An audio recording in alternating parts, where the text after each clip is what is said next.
Namaste. Hello, beautiful souls. Welcome to my channel. My name is Sadhana. I am an intuitive reader and healer. And today in this series, I'm carrying on with doing card comparisons. And so my intention is that you put some of these cards on your table and that we have a little discussion about the difference between these two cards that we're looking at today. There's been a few videos already in this series, so I encourage you to go back and look at the previous videos, and I come back next Tuesday as well too. So we're going to carry on with this and really start to build a clearer understanding of the energy of the suits themselves, of the numbers, and how I work to integrate all of that information. And of course, we're also going to be doing some card comparisons of the major arcana as well too. So I invite you to add to that list and to go ahead and put some of your requests into the chat, or else into the comments below after we get to the after the video has posted. Okay, so today we're going to look at the 7 as well as the 5 of swords. And let me just adjust the camera so we can start to look at the cards and talk about the numbers. I've got a few different decks on the table here today, and I'm trying to also vary the decks from week to week so that we're looking at a few different, because each deck creator is going to add something to the RWS. And I'm not working with the author, the Tarot de Marseille, in this series. This is based on the energy of Rider-Waite clones. Okay, so today we're going to look at the Druid Craft, the Light Seers, the Llewellyn.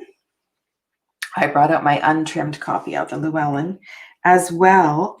And this is one video that I wish I had not sold my, there's another tattoo deck that has an amazing 7 of swords. And unfortunately, I don't have it anymore. So we are going to just have to, I'm sorry, I'm drawing a blank at what the name of the deck is, but it'll come to me by the end of the video. It's a very cheeky 7 of swords.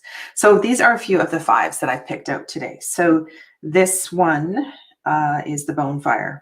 Okay, so this is the alternate one. This is the Numinous Tarot. Let's just talk about the 5s. And first of all, we have done some other 5s. So go back and look at the other 5 videos and you can hear some of my thoughts and reflections on the 5s.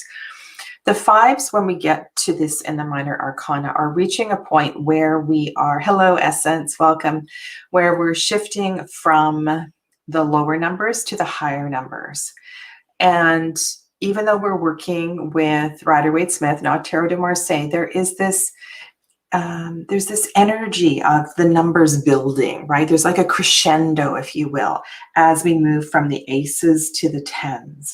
And how we manage that crescendo and how we navigate through that crescendo is entirely up to us. And I truly believe that every single card has a shadow and it has a light side.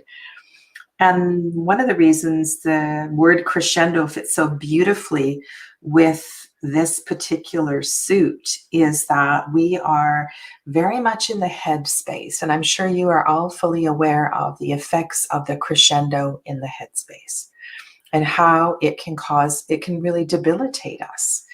And as we move from 5 to 6 to 7 to 8 to 9 to 10, that crescendo can become unbearable.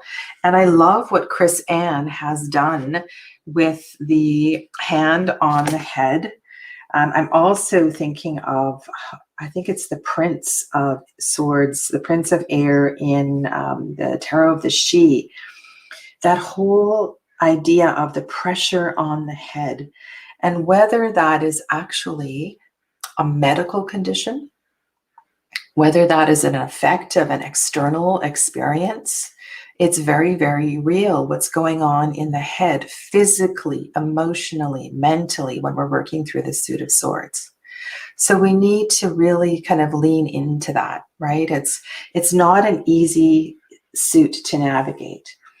So the swords themselves, the easiest metaphor is the double-edged sword. The suit of swords is revealing a truth. And our truth is not necessarily someone else's truth. And I feel like that's one of the secrets to this Five of Swords. It's that our perception of truth, our perception of what is real, what is not real, is sometimes in conflict with others' perceptions of the truth. And through this challenging suit of swords, like all the other minor arcana suits, we have a journey to enlightenment. We have a journey to realization from knowledge that we slowly begin to acquire to this shift of a deeper wisdom, a deeper understanding. And so part of my understanding of the suit of swords is this pivotal card here in the center of the Ace through 10 is that it's that fulcrum, right? It's that point where we shift from, okay, maybe there's something deeper with this. And so we move from, hi, Scorpio moon spirit. So we move from this leaning into what we learned to starting to understand what we know, right? There's this fine line between book knowledge and wisdom, how we integrate the teachings and how we understand the teachings, whatever those lessons are. So we have this issue of the double-edged sword, the perception of truth. What is our truth? And we're not only talking about the space of the mind, but we're talking about the energy of the voice. And the voice, and really tapping into the voice, is critical here to understanding. Okay, so with this 5 number, the 5s are the energy of the pentagram, right? We have those 5 points of the pentagram. Hi, Joseph, IT guy. All of the elements are represented in the pentagram. And in the center of the pentagram, we have the ether that is bringing all of the elements together.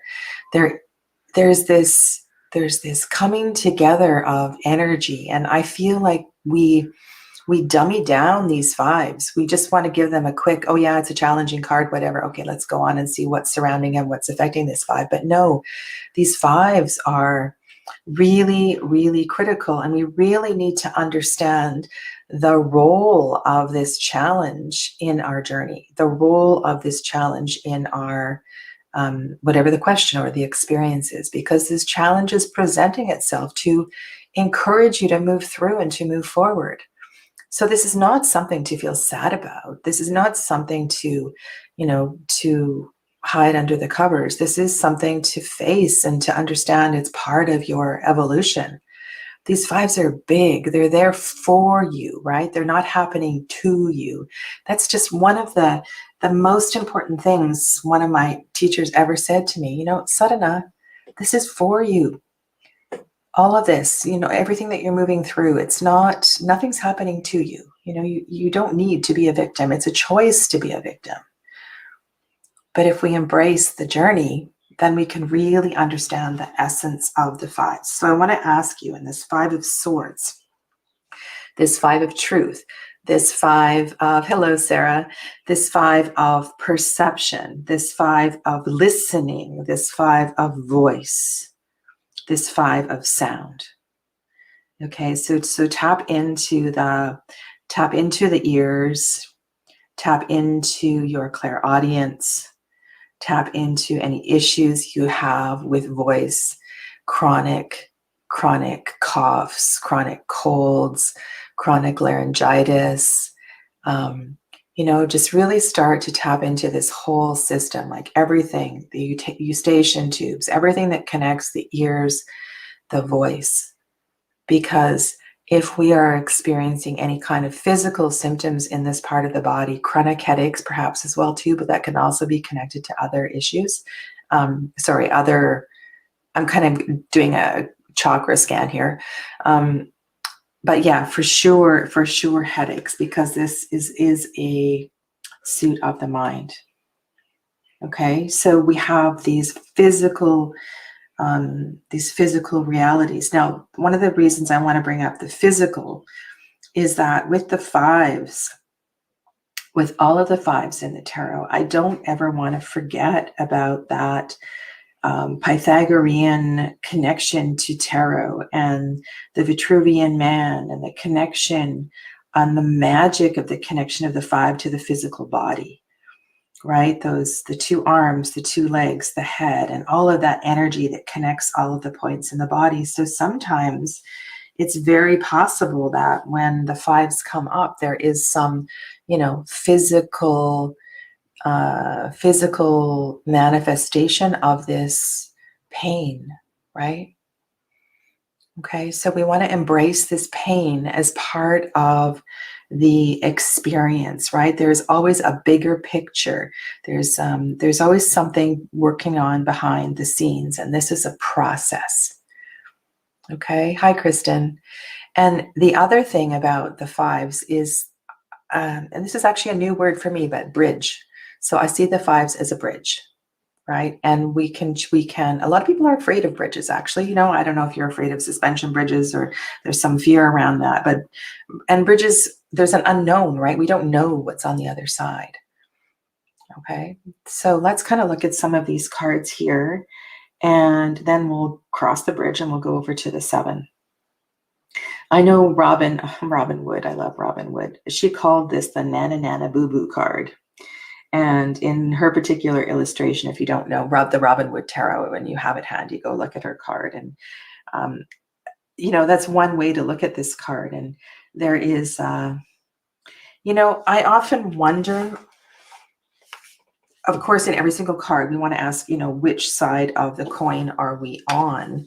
But, what happened to that person to pick up that Nana Nana Boo Boo attitude,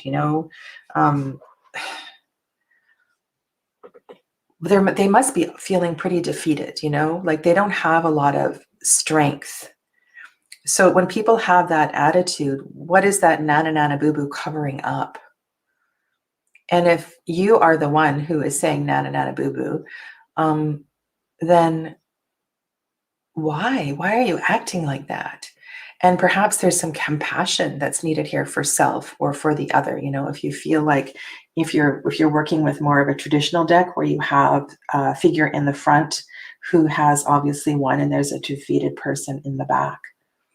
Okay, so these are just some initial thoughts on the five, and you can see lots of we want to pick up on the element of air as well too. And that might also be a seasonal thing.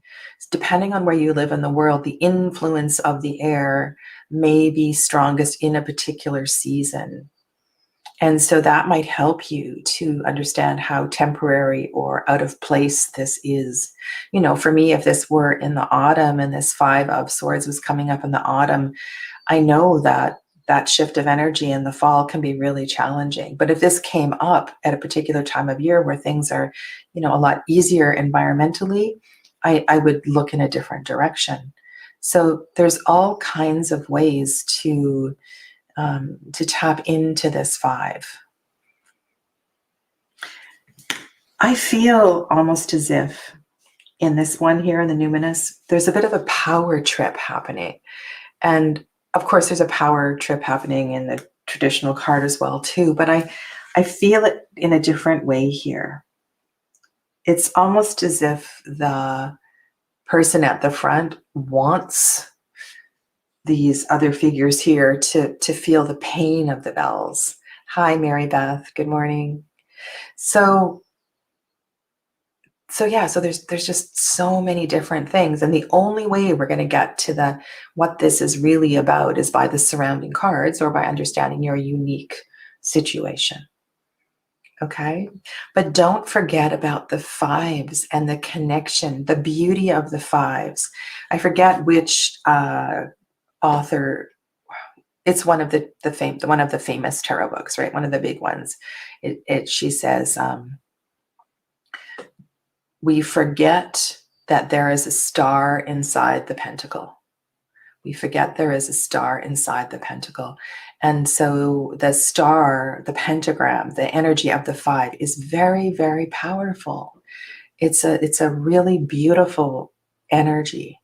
And if we embrace it as a beautiful, growing, connecting energy, then we can understand that this 5 is actually good for us.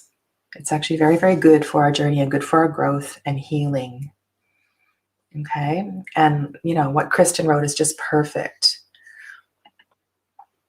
In Marseille, 5 signified growth through discomfort. And we see this, right? We see this in the Rider-Waite-Smith clones as well too. So what's important for me in reading these cards is to really feel the energy of the image and to work with the deck that I'm working with, right? We don't need to bring in a bunch of other decks. We need to really focus on the deck that we're working with, because there's a reason that you chose that deck on that day. And it has a particular message for you, okay? So we cross over the bridge, and so these are the 7s of swords.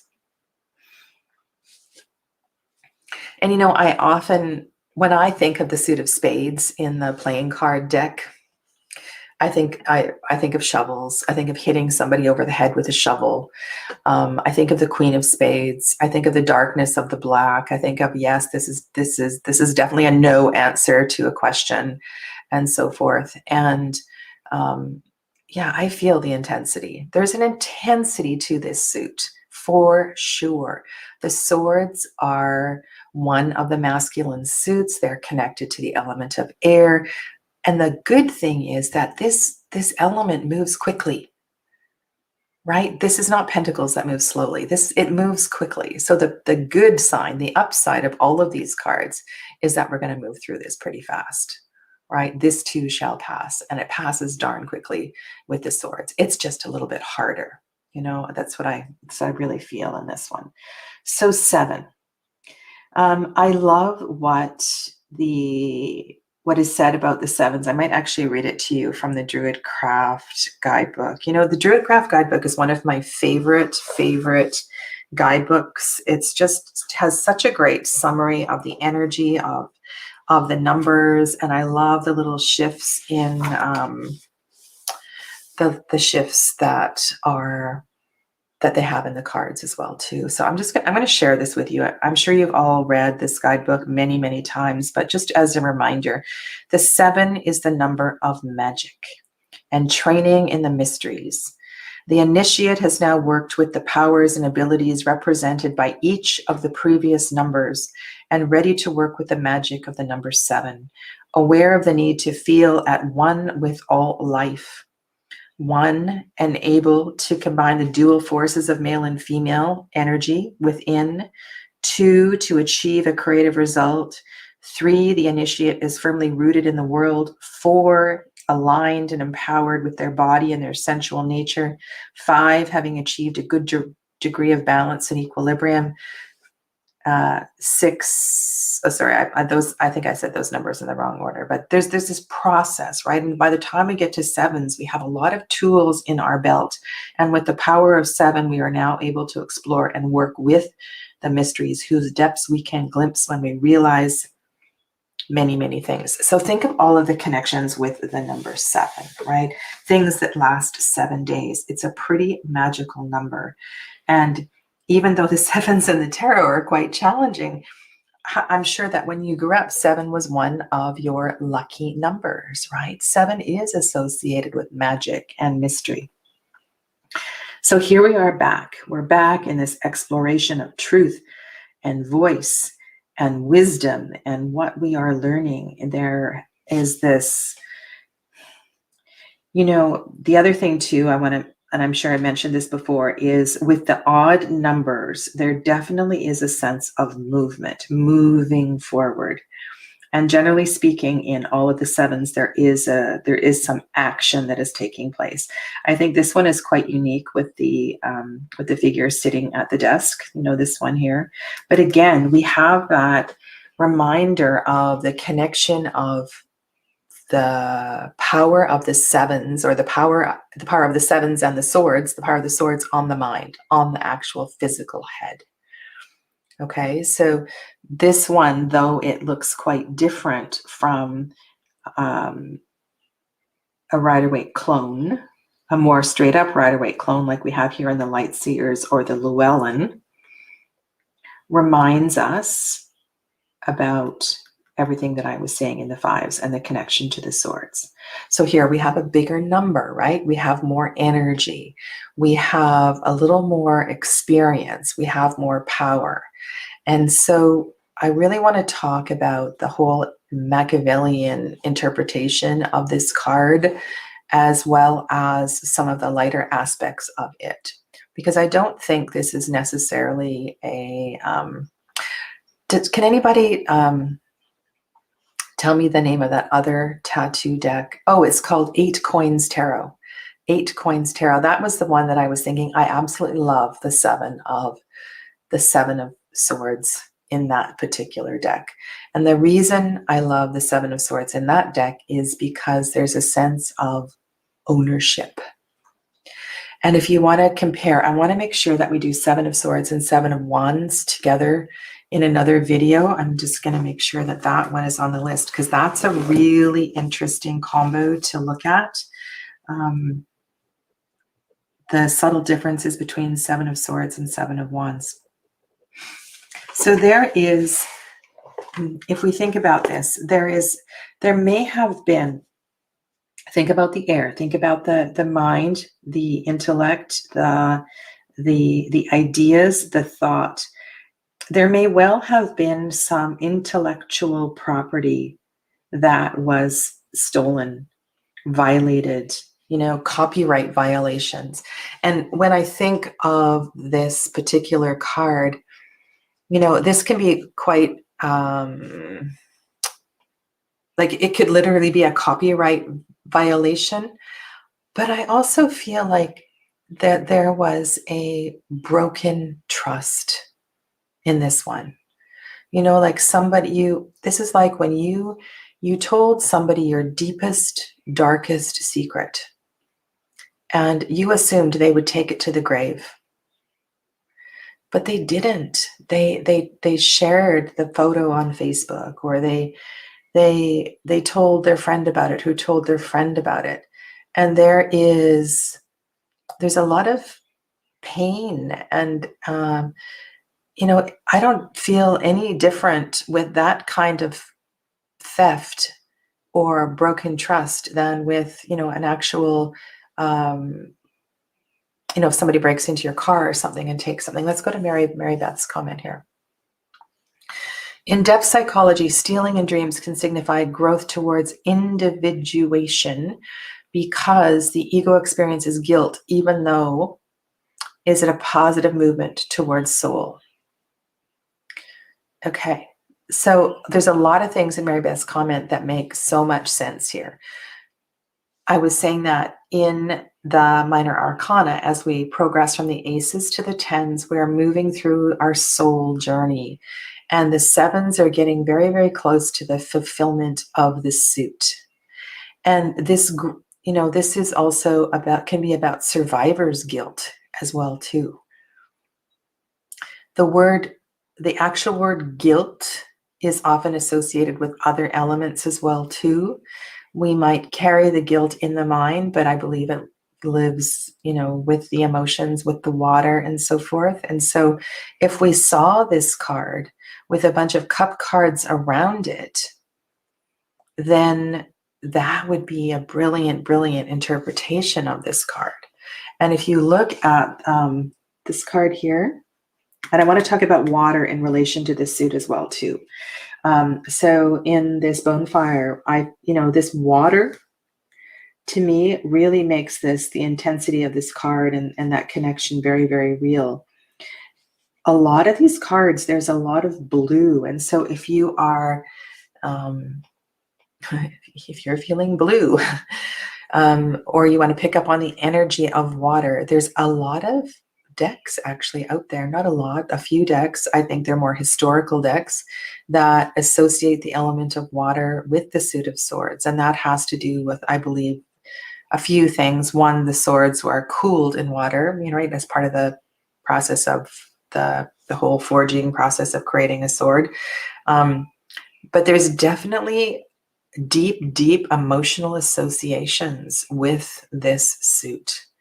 And we can't get away from that. And one of the, I struggle with this suit because the element of air is connected to the heart chakra. And the element of ether is connected to the voice. And so by the time we get to the voice, we have processed some of those emotions. And it's a matter of learning to purify the voice and so forth. And so for me, I to tell you the truth, I struggle. I struggle with this suit a lot. And I have to go to the surrounding cards to really understand what's going on here. So perhaps we have some sort of theft of property or thought, or, you know, a truth that has been taken. But I'm wondering, did you do this to yourself?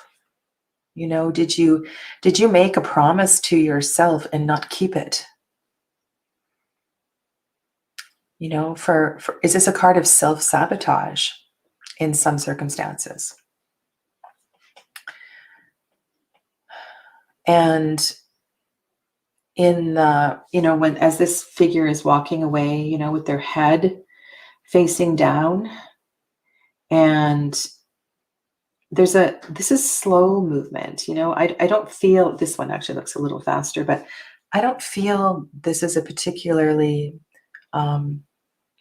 is there shame? You know, Mary Beth said, use the word guilt, but I feel this is more about shame. There's some shame that's often involved here, and shame can be attached to the energy of the ego. Okay.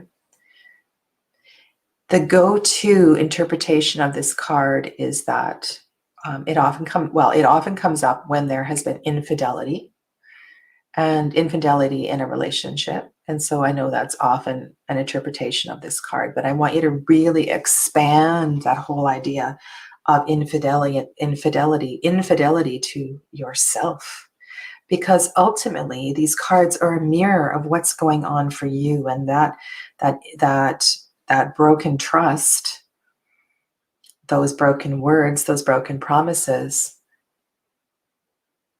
sometimes we need to go back, right, and do the work so that we can understand what we're seeing outside, what we're seeing in our environment is a reflection of what's going on, you know, within as without. So within, in the original RWS, he is holding the swords by the blades.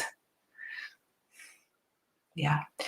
Physically, so the mundane qualities of the blades are kind of scary, right? So we need to look to the actual, you know, to blades and knives and what's going on as far as metaphorically cutting or actually physically harming ourselves, right? On a positive note, we have to be able to understand that every card has light, and I want to be able to see that. So if this card should come up and there are positive cards surrounding it, and perhaps in the chat you can list some of those positive cards that would let us know that we have finally claimed our right, and we are gathering what we can, and we are, you know, we're getting out of there. We've gathered our thoughts, we've gathered our voice, and now we are going to run with that. And here in this card here, I'm wondering if this publication, this thing that we are writing, is going to, you know, it's like when one of those I'm just thinking about some of the biographies that have come out over the last few years, where we learn deep, dark secrets about people. And as those truths are revealed, there's a lot of ripples out there in the ether. And so I'm wondering if this is about the courage that is necessary in speaking your truth. And this is you standing up. So this is where I want to look at the Seven of Wands and the Seven of Swords and the difference, because I also feel in this deck there is a standing up. There is a standing up for your voice, and there's a claiming for what is right in your voice. There's a that's not what I want to say. There's a, sorry, I was distracted by the chat. So there's a claiming of your voice, or a reclaiming of your voice.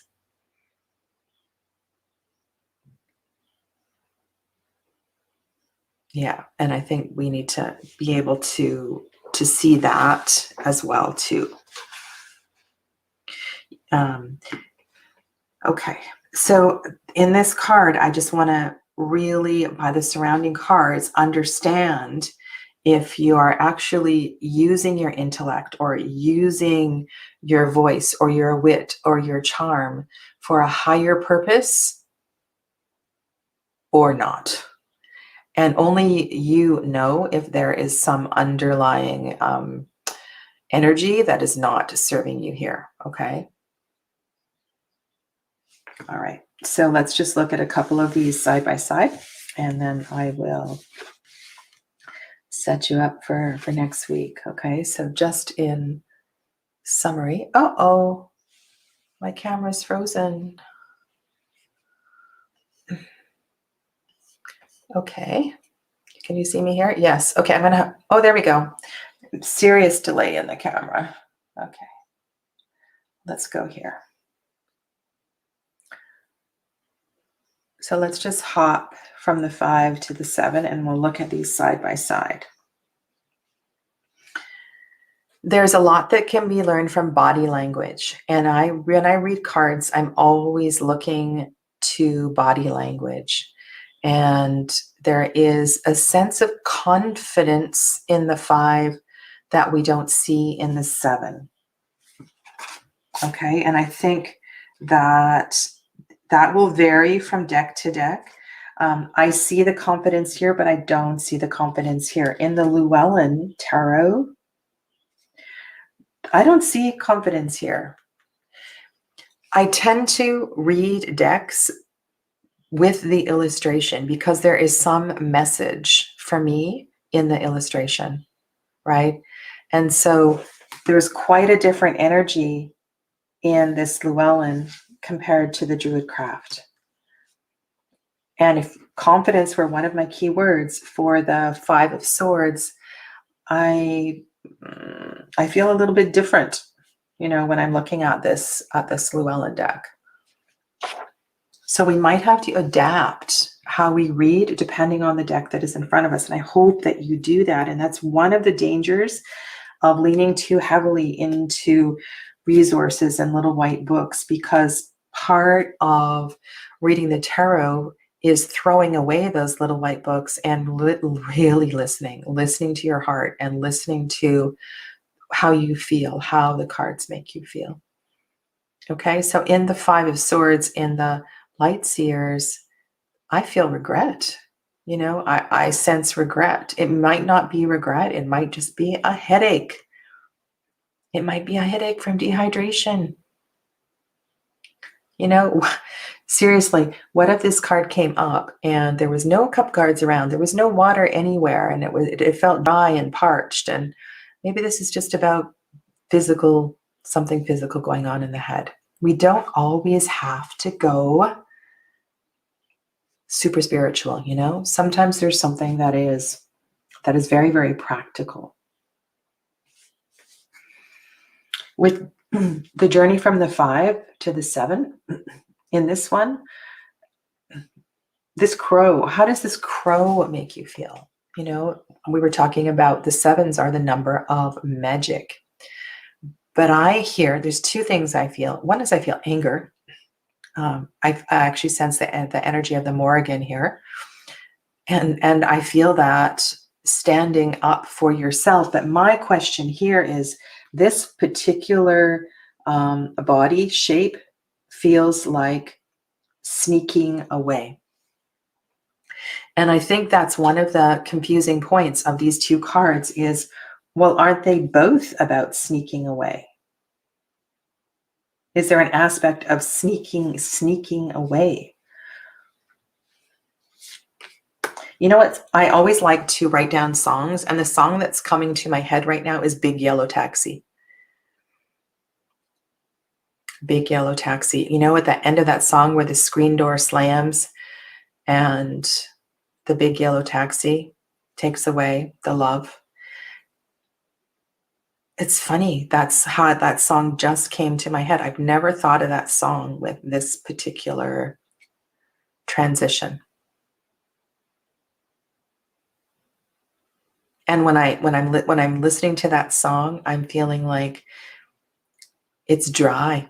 It's dry, and there's no feelings. So here's another thing about this suit, which we haven't even touched on yet today, and that is sometimes with an excessive amount of air, an excessive amount of sword cards in a reading, there's this real disconnect from heart. There's a disconnect between heart and mind. And we've been so much in our head, that we've forgotten to feel. And, you know, the consequences of being too much in the head, we're not grounded at all. We make poor decisions. We don't sleep well. They paved paradise and put up a parking lot. Yeah. And you know, that line, they paved paradise and put up a parking lot, feels so swordsy to me. It feels like, you know, if we had a business reading, if we had a career reading, it's like we paved paradise and put up a parking lot for financial reasons, for the success of the corporation. And we totally forgot about anything connected to the heart, to love, to passion, to the reason for being. And this is one of the things I encourage all my tarot students to do, is to start these song collections, because when songs come up and you start to think about the relationship between lyrics and cards, it's just such an invaluable exercise. All right. Let's do one more, because I think that's a lot to process for today. Let's do this numinous, because this is it's really kind of interesting. We're on a boat, and it's been a long time since I've read Cedar's guidebook. So I see this as a boat. I've looked at this card in lots of different ways, and this person has scissors and they're cutting off the bells. So are they stealing the bells, or are they simply reducing the sound? Are they tired of that incessant noise, you know, the bells make? Have you ever, like, there's two different experiences listening to wind chimes. There's wind chimes in a few decks that I really love. There's a couple of decks that have peaceful wind chimes, I believe, in the 4. And anyway, that's another conversation. But what I wanted to say was, you know, sometimes you sit and you listen to the wind chimes and they're soothing. And other times you sit and listen to the wind chimes and they drive you freaking crazy. And all you want to do is pick up the wind chime and like throw it in the garbage can or throw it on the ground because you can't stand it. And so I think this really goes back to the effect of the number, the intensity of the number. Here in this one, we're doing something about it. This person is doing something about the noise. There's a sense of control and overbearing power here. So in the 5, it almost feels like it's easier to go to the victim, right? There's a victim mentality. I know there's victim mentality in the 7 as well too. But what I'm feeling in this particular pairing is there's a power over, and then there's a taking of control. It's only one possible interpretation. This is such an important exercise to spend time with a suit.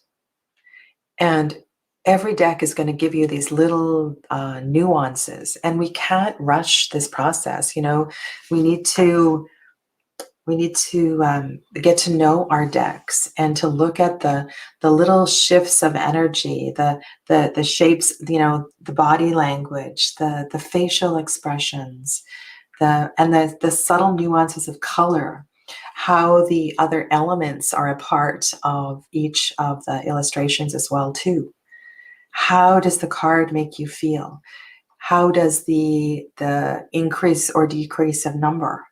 I love, when in a reading, when we see a progression of numbers, right? 5, 6, 7, 2, 3, 4. To me, that's just symbolizes, okay, you're going in the right direction. They might be challenging, but you're moving, you're progressing. I'd much rather see 2, 3, 4 than, 7, 5, 2 or something like that. So anyway, lots of food for thought. Let me know what you think about this. Please continue to put your requests for card comparisons into the description box below if you're watching this in the playback. And I'm not sure that I'm going to be back for live readings today. I've got a lot going on with my family. But if I do, it will be spontaneous, and I will put up a thumbnail and do readings a little bit later today. Some of you I will see in class this evening. And as always, be kind to yourself, okay? Be kind to one another. Namaste, everybody.